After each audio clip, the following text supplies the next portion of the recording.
সকালের ব্রেকফাস্ট বলো কি রাত্রের ডিনার, এরকম পাঁচমিশালি সবজি থাকলে কিন্তু আর কোনো কিছুর প্রয়োজন হয় না রুটির সঙ্গে।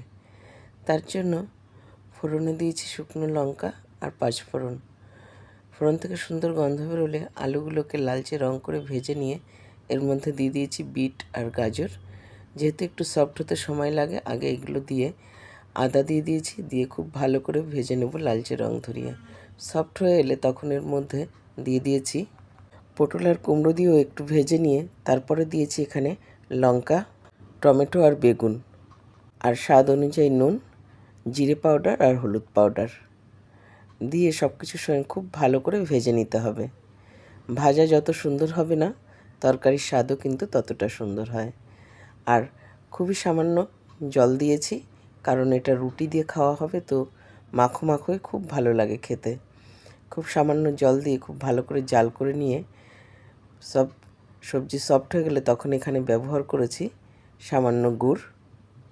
পাঁচমিশালি সবজি একটু মিষ্টিই ভালো লাগে, তোমরা চাইলে চিনিও ব্যবহার করতে পারো।